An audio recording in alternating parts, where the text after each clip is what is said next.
always used to be said, for hurricane season, June too soon, which meant we thought there were no hurricanes in June. Those days have gone. We had, for the first time in our history, a Category 5 hurricane in the Caribbean in June. Traditionally, we prepare for disasters, then we face them, then we try to recover from them. Now, we must do something different.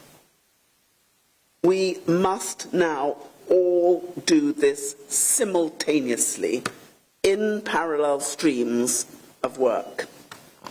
Too often, our member countries are forced to do this with limited resources, with limited data, with developing infrastructure, all of which are made more difficult when a disaster strikes. And then another, and then another. For most of our vulnerable member states, which have contributed the least to the climate crisis and yet have been the most affected, the need for action now is urgent. Here, at CHOGM, at COP, in every international forum, we must continue to stand together and act to create the impact we need. We must continue to work together to be the change. All 56 member countries, 5 regions, all sizes, all cultures, all shapes. This launch of our Commonwealth Disaster Resilience Centre was made possible by the dedication of our team at the Commonwealth Secretariat and by the commitment and expertise of all of our partners. Our partners in data and impact measurement, in geospatial technology, in telecommunications, and across the development space. The challenges we face insist that we depend on each other. Together, we have extraordinary capacity and potential. And together, we can join the dots for disaster resilience. So, as we launch the Commonwealth Disaster Resilience Centre, and as we work together today to propose silo-breaking solutions to an urgent question, we are sending a clear signal that building disaster resilience requires all of us. Because when the ocean rises, when droughts hit, when cyclones tear through our communities, it is not just the affected countries and communities which suffer. It is our entire Commonwealth family, and it is the whole of humanity. As Secretary General for the past 8 years, it has been an honour to work alongside our member countries to go beyond the status quo and to build a programme which rises to the scale of the challenge, to look beyond what is already being done and to imagine what could be, what needs to be. It is a privilege to launch this vital resource and implement the action we need to see. I am proud to celebrate our work and our partnerships, and I will always be proud, always, of the convening power of the Commonwealth, our ability to stand up to and to overcome the greatest challenges. We have done it before. We are doing it now, and we will do it again. It is a profound moment for us because as we look at each other, we know the fight that we have already had to make. We know the challenges we have already overcome, and we understand only too well the things that we still need together to face. But as I look at our leaders, not only do they look remarkably good-looking and colourful, and as I look at all of you, I see the reason that I'm not just hopeful, but I am certain we can together do this. Because if you just look at who you are sitting next to, the brilliance, the wonder, the intelligence, the knowledge, you'll see why I am so confident. Because if not us, then tell me who. And if not now, then tell me when. We cannot be too late. It is our moment today. And our children and our grandchildren will remember this moment when they say, "What did you do?" Those of us who are committed now will be able to say, "We joined together, we created the basis, and then I know we will not be too late because we will have won." It's not a great deal that this generation is being asked. We're asked to do just a tiny, small thing. That is to save humanity and this planet. And looking at all of you, I know we're doing this. So thank you.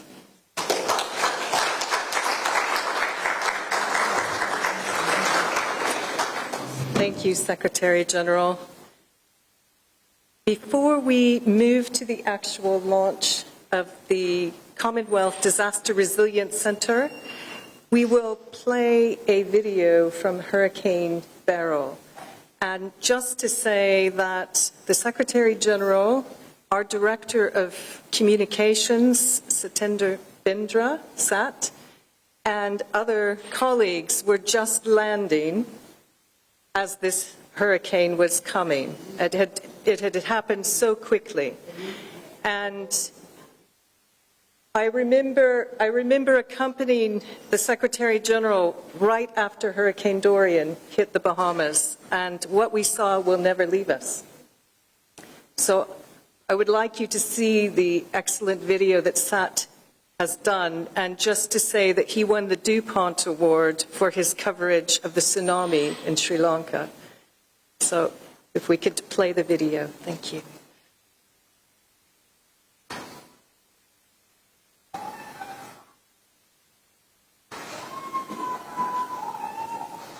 Nature unleashing its fury.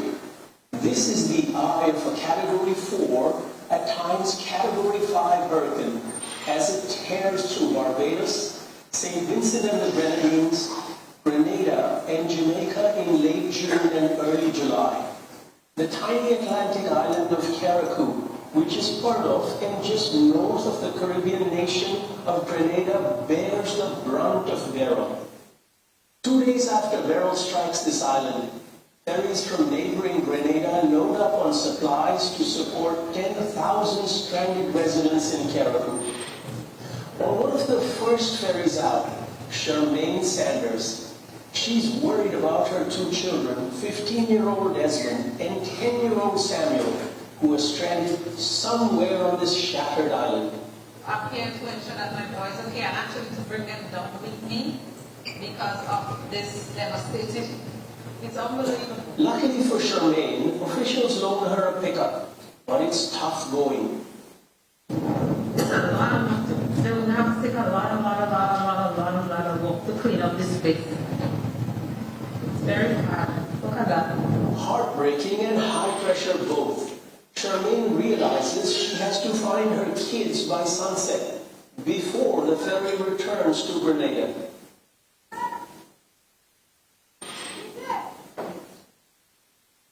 As she nears her home, a gut-wrenching moment.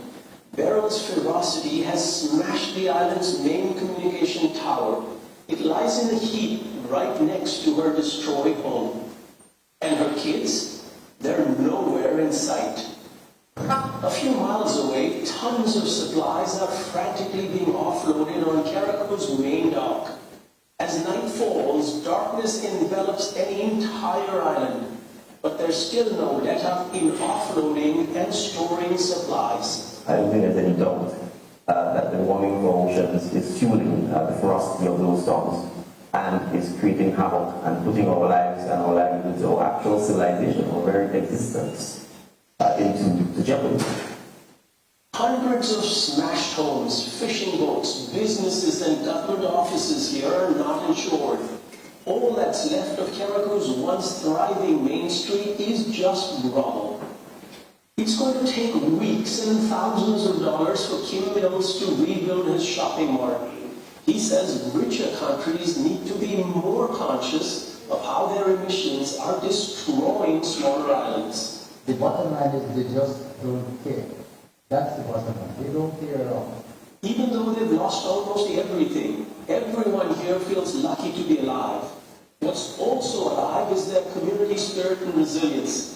They band together to clear blocked roads, allowing critical supplies to pass through. The government, volunteers, the fishing community, and relief agencies are all part of this mission of mercy. They distribute thousands of dollars worth of supplies, bringing hope to a battered island. Elsewhere in Caraco, a few more smiles, at least for one family, as Charmaine finally locates her kids. Both are safe, but forever scarred. It's scary, and I don't know if you will see the next day. Reunited with her precious family, Charmaine races back to the dock, where the Coast Guard gives them a ride to Grenada.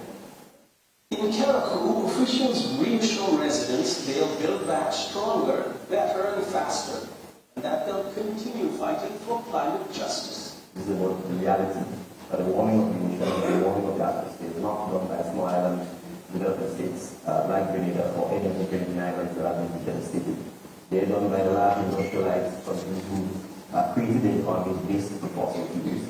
Everyone on Caraco warns the next big storm with the power to sink entire economies is coming soon.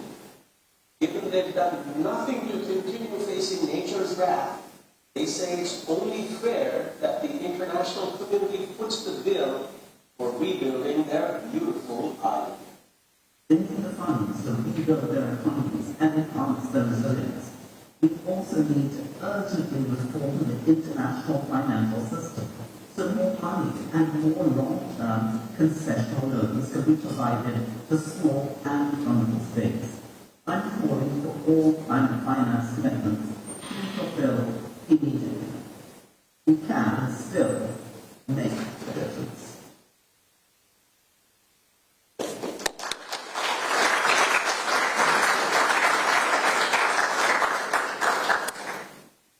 That was a very stark reminder of why action is needed, and needed today, not tomorrow. The moment has arrived. If I may ask the Secretary General to come back up for the official launch of the Commonwealth Disaster Resilience Centre. As we count down to the launch, we will go straight to the demonstration by Osmal Wood and Rohit, CEO Verdentum. Are you ready? 5, 4, 3, 2, 1. Yes. So, are you ready for the countdown? There's silence. Yes. Ready? We're going to go 5, 4, 3, 2, 1. You ready? Yes. Are you ready? Yes. Okay. 5, 4, 3, 2, 1. Go. Mrs. Osmal. Thank you, SG, and I must say this is probably the greatest privilege and honor of my life. I am going to do a bit of a different presentation and ask you all to pull out your phones and scan the QR code that you can see on the screen. You will find it's a live access directly to the CDRC website. I know in this world we like to think that we can do live demonstrations and it's always good and fun. I think it's slightly better to have it directly in the palm of your hands. This, what you will see, it's the CDRC landing page. It contains a wealth of information based on what the Secretary General has said. I think it's important, and it will be remiss of me to not mention the important aspects of this center that you will see on your phone. We are trying to take a human-centered approach to this work, speaking to the lived experiences of people. We mentioned, as you mentioned, the importance of giving access to resources at all three phases of disaster resilience, namely pre, during, and post-disaster. But most importantly, the access to data and data-related partnerships. So, without much ado, I will go to the second slide, which has two other links that gives you direct access to actual real-time data or accurate data for two of our member states that were just spoken about. We are now in Samoa, and we just saw a very compelling and touching video on Grenada. What we've done via the work of our data partnerships is to give you live access or live links directly to the data relevant to these countries. And this speaks to the core value, or one of the core value propositions of the Disaster Resilience Centre. What you will see, it's data that we've found from external sources, namely international partners in the World Bank and the UN, various UN agencies, but also most importantly, from member states themselves. What we are seeking to do with this work is to continue to provide access to the best-in-class of technologies to member states based on their own unique situational context. And with that, I'll hand over to Rohit to speak a bit more about the data and ask my colleagues to provide a direct dashboard to Samoa's data as we have right now.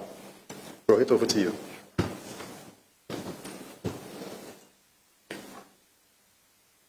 Thank you, Osmal, for sharing that, and we're very proud to be involved. As Deborah mentioned, I lead Verdentum. We're an organization focused on bringing more mathematics and statistics towards problem solving. When I met with SG and I heard the extraordinary vision she had, we felt it would be a wonderful initiative for us to be involved with, and we were very excited to work on the data. So I really need to thank her, Deborah, Allison, and Osmal for having us involved with this.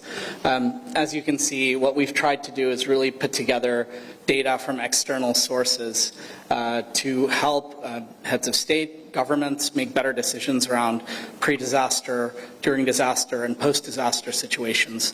I think this could play a critical role, as SG has sort of framed, in helping governments make better decisions, allocating resources better. So I think this is quite a disruptive and hopefully a very useful tool to governments. I wanted to speak about a few things, one of which is sort of defensibility of data, and I think this is something that was very, very important to us. We didn't just want to put up some data that we found. If the data isn't very accurate or usable, then it's of no sense whatsoever. So one thing that's quite unique to this initiative is really ensuring the defensibility of the data that's available. And of course, with time, something that we hope to actually bring forth quite a bit of AI.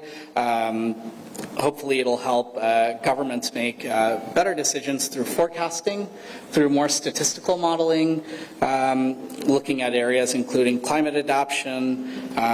We hope to apply natural language processing, some further deep learning, other AI tools to make this an even bigger and better initiative. But I think it's already a great start, and I think it's really SG's vision that has brought us here.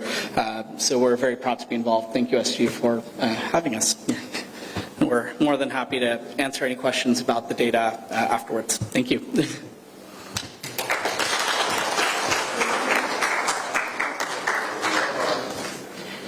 Before we move to the next part of the session, I was going to ask Uni, who is hiding behind here. Come here, Uni. Uni Christian there is our Director of Climate, and just to say a few words about how the intersection between the Commonwealth Disaster Resilience Centre and our Commonwealth Climate Finance Access Hub links together. So he'll just very briefly mention that. Thank you, Deborah. Excellencies, Secretary General, Honorable Prime Minister and Ministers, all protocol observed. So the Commonwealth Climate Finance Access Hub, as the Secretary General explained, is in existence in the last 10 years, and we are now celebrating the 10th year of existence. And we have successfully, with a lot of experience, accessed around $365 million worth of projects for the small and other vulnerable member countries, actually. So this is something which we have done with lots of learning that we have captured essentially. And I would like to echo that we are not reinventing the wheel here. The Commonwealth Disaster Resilience Centre definitely will use a lot of the learnings from the Climate Finance Access Hub to fast track the implementation, especially on how we implement actions at country level that are resilient to the increasing threats of climate change. And as we have seen, in many of our hurricanes are accelerating from the category 1 to category 5 in no time, actually. So I just would like to highlight 5 things that we would like to integrate into the Disaster Resilience Centre infrastructure, basically by way of more of inclusive approaches. Just would like to give some examples. So we were the first one to get a project proposal from the Green Climate Fund to build readiness of differentially abled people's institution. So it's a great learning because that has not been done yet, and so this is basically something where the elements of inclusion is being built into the access to finance. The second, definitely infrastructure improvement. So we have a lot of issues around flood, drainage, waste, energy. So we're working currently with leading organizations like CDRI, for example, in countries like Mauritius and Fiji in terms of accessing finance, and finance which is state-of-the-art where the infrastructure improvement is visibly seen. Then ecosystem restoration. So our Secretary General has been the champion for regenerative development. So, and we've been now doing a lot of projects in that front as well, especially in mangroves, wetlands, etc. So human and institutional capacity building. So we also are increasing our footprint in terms of building the skills of young people in terms of how they should be involved in the disaster preparedness as well as post-disaster management, especially around financing, because the rest of the advocacy part we have seen a lot, but when it comes to taking money, utilizing the money and implementing it in the ground, that's where the experiences need to count. And then of course the last bit is the regional cooperation at scale. I think whatever we are doing should be done at a scale that will impact the countries and the region. And then, so we will cross-fertilize these ideas from the Climate Finance Access Hub experience over the last 10 years to bolster the work that we are trying to do under the Disaster Resilience Centre. Thank you very much for this opportunity.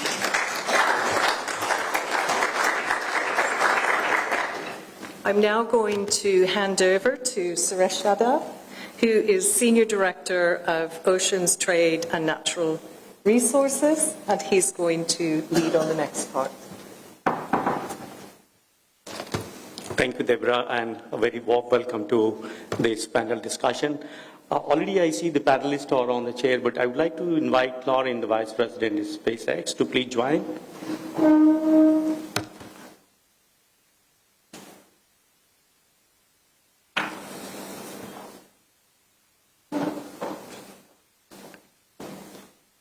Thank you.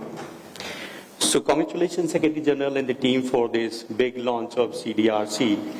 Particularly, it's very relevant that the global loss of the disaster-related things is around $380 billion US.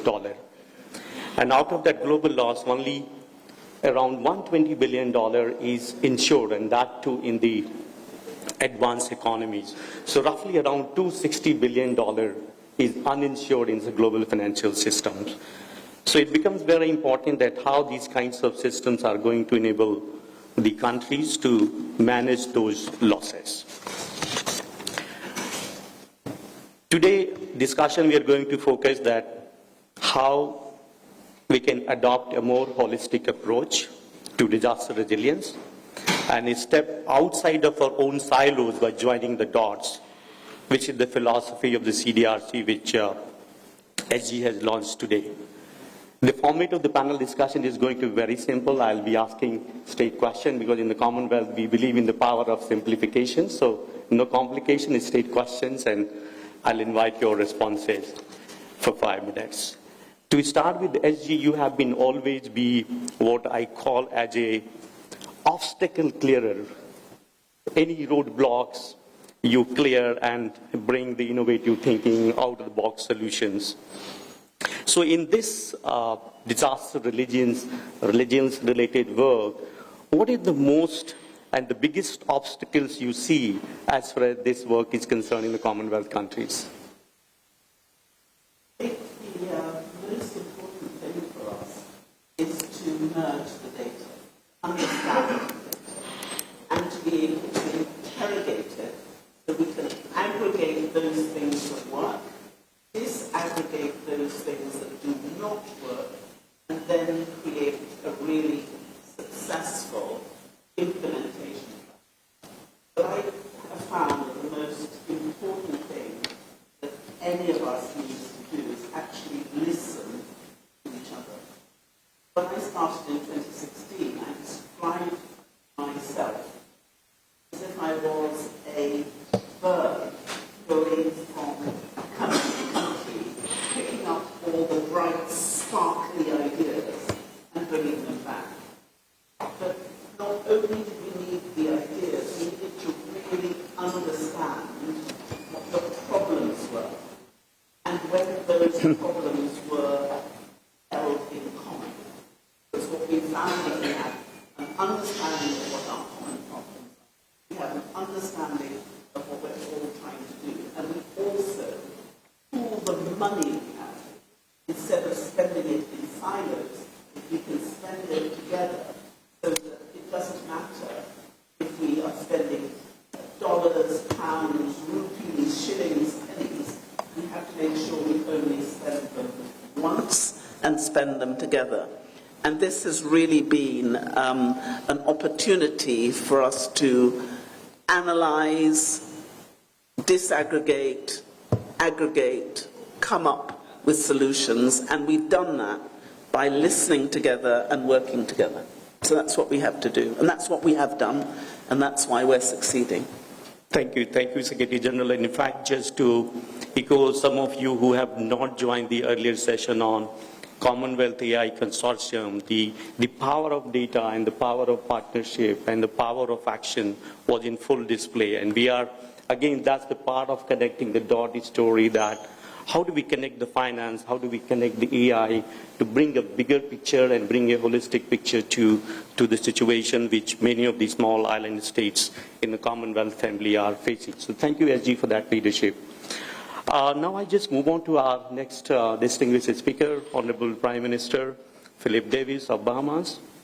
So Bahamas is famous for many innovations. I know that the High Commissioner of Bahamas in London is leading on Compass, which is a joint collaborative project of the Commonwealth Secretariat and CRDC, Cambridge University.